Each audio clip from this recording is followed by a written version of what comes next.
About an hour ago, the C Squared podcast, hosted by Fabiano Caruana and Christian Carilla, they just went live with an episode discussing all the ongoing chess drama. And they did give a lot of insightful and remind me later and informative takes. But there was something said towards the end of this podcast which was absolutely disgusting and pretty much indefensible. Now, a few days ago, I was interviewed on their podcast. I think the episode will drop tomorrow. And at the beginning of the episode, we played a game in the Stafford Gambit, which I posted to my channel yesterday. And after that game, Fabiano made a promise to me. I made a promise to Eric, and then I completely went back on that. Yesterday, I played the title Tuesday, and I was analyzing the Stafford Gambit before the tournament. No, you weren't.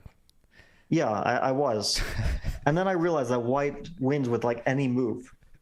And like, I don't want to diss Eric's opening, but I couldn't bring myself to play it. It was just like, I couldn't analyze it. Every move wins.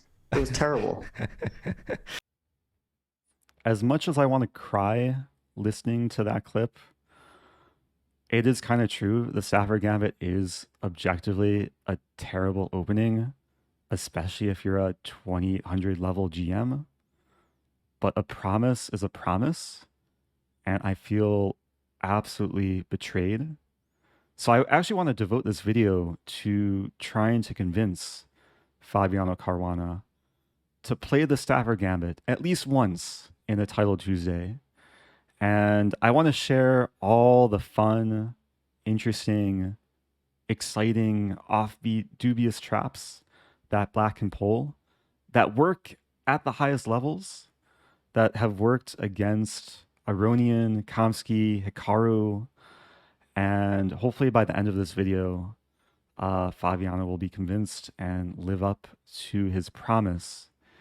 And I want to start with a game that I played against Fabi just the other day, because we went into kind of a typical line, this bishop c5, bishop e2 line. And during our game, I took a risk. I played h5, which I know is a dubious move. And from here, Fabiano actually played brilliantly.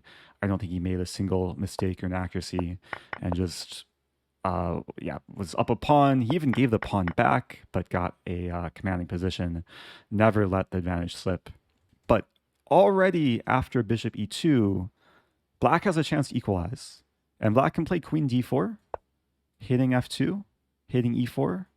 And after castling, there is knight takes e4. And if we ask the engine, okay, maybe White has some slight advantage, but this is already very close to equality for Black, where at a top level, you should be pretty pleased with the opening outcome. Now, we discussed after our game that there's also this move here, h5, which maybe I also could have gone into, after which, d3, and White still has an advantage. What I didn't tell Fabi was there's a really, really cool double piece sacrifice line, and we just scraped the surface of it. So I actually want to show it here because it's a line that isn't so easy to spot, even at like grandmaster level, especially in the blitz game. It's after h3. We can see the engine points out Black is already pretty much winning here, but the line itself is actually really beautiful. Of course, Black's targeting f2 pawn, and after takes, it looks like White has a defense with g3 to prepare king g2 and rook h1.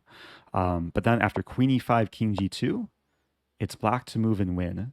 And this is one of the reasons why I like to play the Stafford Gambit myself, is for opportunities like this where you can chuck pieces at the opponent.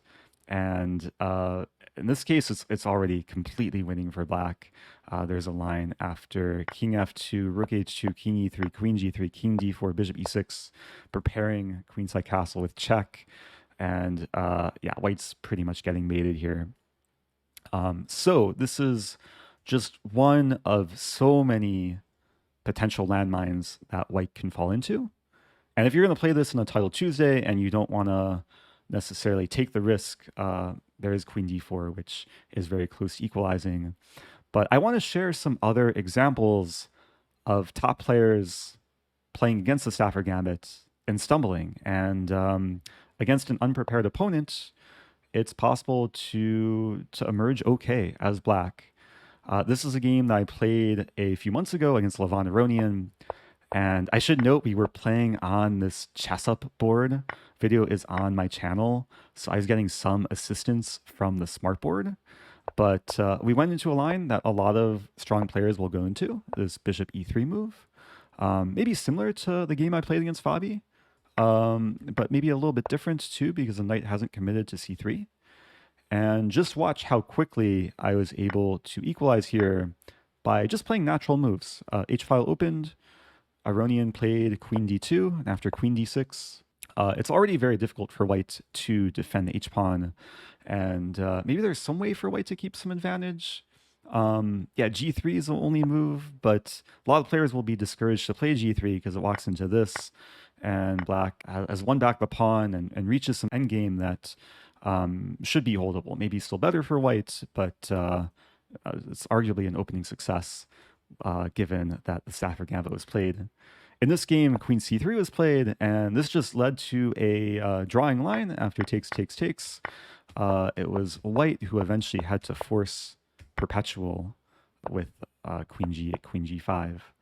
And this was a pretty straightforward draw against one of the top players in the world. Now I want to move on and show a game which is probably the most notable Stafford Gambit game in any Title Tuesday ever, in which Kamsky lost to V Pranav in just 17 moves. And this is another example of just the venom of the Stafford. They went into this line, bishop e2, h5, h3. And the move to start with here is queen d4. Now, Carlsen actually had this position on Lee Chess at some point. I'm not sure if it will show up in the database, but Carlsen played bishop e3 here. Can we find Dr. Nichterstein as white? And yeah, Carlsen ended up winning this game, but even Magnus did not get an advantage against the Stafford after just 8 moves. After queen b2, knight d2, bishop e3, fe3. Black's completely fine, queen e5. And it's probably white who has to be very careful here. Like a move like castling just loses to bishop h3. And in this game, knight f3 was played. And after queen g3, king f1, black doesn't have any problems like h4 and maybe go for this idea. So just more inspiration that Magnus was not better after he played bishop e3. Of course, the best move here, and this is what Kamsky played, is a castle. And from here, we're going to see a really cool attacking sequence from black. And I can leave the engine open. I know it's losing for black objectively, according to Stockfish, but all it takes is one mistake from white, one natural-looking move, intending to try and help defend the king side. And here, amazingly, queen g3 is just kind of a crushing blow, threatening this, and there's no great defense. Best move is king h1, which walks into bishop f2. This was not played in the game, but instead bishop takes h3 was played, and Pranav got still a crushing attack after another mistake from Kamsky, and the finish of this game was just absolutely brutal. We see black's menacing attack on the king side, and yeah, this is GG. So I could go on and on with example games, some of which I might not get to, but I want to share some more inspiration and just share some analysis that maybe isn't so easy to find if you're just studying the position with Stockfish from here. Because I know there's so many moves that are better for white, are objectively winning, but sometimes in life you do have to do some dubious things to have a little bit more fun. Now, if there's any small children watching, this doesn't apply to you. But let me just share some fun trappy lines that even title players will fall into. This is a game I played against Nemo, WGM Nemo Zhao, which went along another common line that a lot of players play, bishop to e3. We can see in the database, this has been played many times before. After takes, takes, knight g4. The most common line that white will play is queen f3. And after queen g5, king d2, there's a really nice idea here from black. Knight takes h2 with a point after rook takes h2, queen e5, essentially winning material. White is guaranteed to lose one of the rooks. And so many title players have fallen for this against me in the past. If we just see the database, yeah, black is winning here. Okay, I haven't won all the games, but it's a nice one to know. And even going back, like bishop e3, white's only slightly better. Like queen f4 is the best move, which isn't played too often. And then there's h6, which is an interesting line. And very few people will actually find king d2, which is the best move in this position. So moving on, I want to share just some other simple ideas that will trap even strong players. F3 is a move that Stockfish gives as a refutation to the Stafford Gambit. But after bishop to e6, this is a move I discovered from Jonathan Schrantz. It leads to a position where the two most common moves played online are both blunders. Both d4 and c3 walk into the same tactical idea: knight takes e4. And after takes, queen h4, g3, queen takes e4, black's winning the rook. And the point of bishop e6 was that after queen e2, this is no longer this pin, so the queen is free to take the rook. Of course, white is better if white plays some unnatural move, like maybe queen e2, or okay, knight c3, also fine move. But bishop c5, there is some still potential play for messiness going into the middle game. Let me give a few more lines. This king e4 line, which I discussed with Fabi after our game the other day, is if white plays h3, takes, if king g1, black forces a draw, king e3, then there's a lot of fun to be had. Even though the engine says white's still better here, I think casting it just leads to a very difficult position for white to play. And there's some fun lines here, like queen h4, king f3, queen h5. Just follow the engine line. It's actually a cool line. Bishop g4 and queen h1. King f2 only move to survive, and then f5. And black's definitely not worse here. I want to share a trap that Hikaru fell into in a speed run. He just walked straight into this line. I'll have to dig up the speedrun video. I think he had some weird username. Go here. I'm actually in trouble this game, which is pretty funny. Okay. This guy is Smurf. But he played d3 in this position, which just walks into knight g4. And I've had countless NMs, FMs, even IMs, and even Hikaru fell into this. And black's already better. White has to play bishop e3, and after takes, engine is giving already a substantial plus for black. So I don't want to make this video too long, but let me just share a few bonus traps. And I think the main line I want to share that would appeal to a super GM is a line that Stockfish doesn't fully understand. And it happens in one of the so-called refutation lines after d3, bishop c5.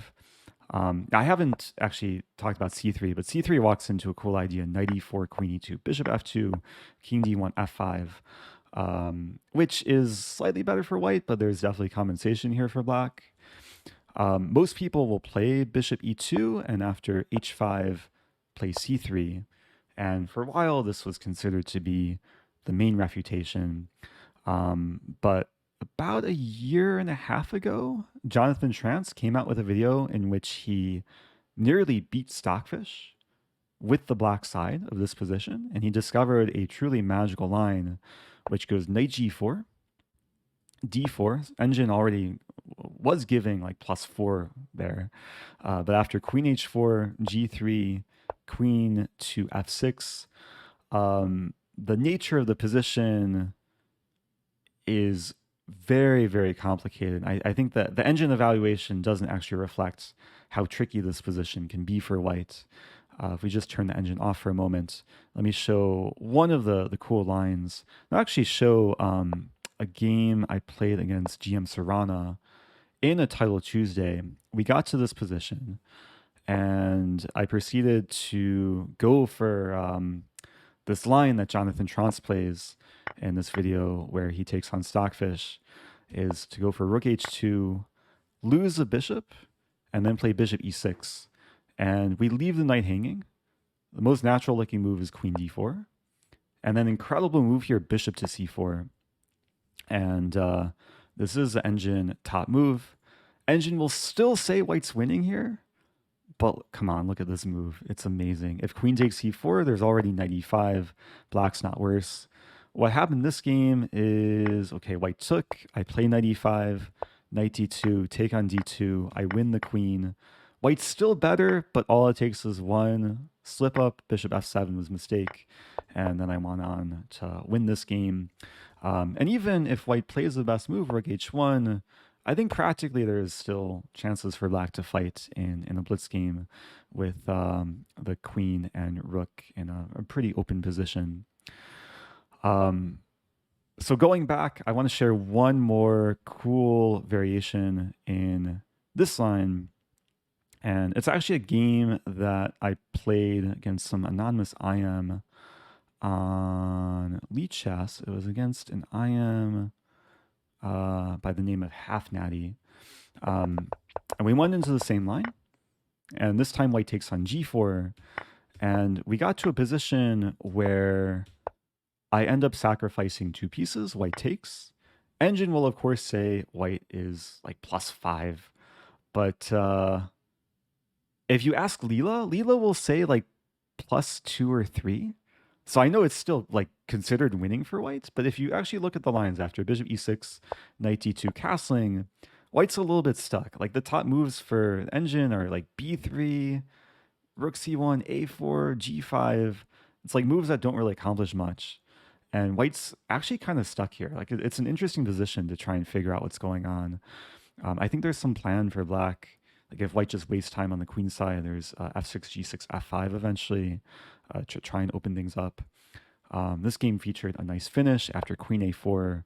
Black's already winning with rook e2, and the king got hunted, and there's no good way to stop queen e2. So I don't want to make this video too long. If you made this far, congratulations on having a long attention span and maybe staying with me and giving me some of your attention. Fabiano, if you're watching this, I really hope that you change your mind and play the Stafford. But it's completely okay to be patient and wait for the right opportunity, wait for the right opponent to play it against who maybe you suspect won't be watching this video or just my content on YouTube. So with that, I guess I forgive you for your vile words from earlier, and hopefully we can still be friends. And also subscribe to the C Squared podcast. My interview with them will drop tomorrow on their channel. We had an almost 90-minute talk, discussed a lot of cool things, relatively drama-free, but a ton of fun stories. And yeah, stay tuned for that. I hope you guys enjoy. Subscribe to C Squared, and I'll see you guys soon.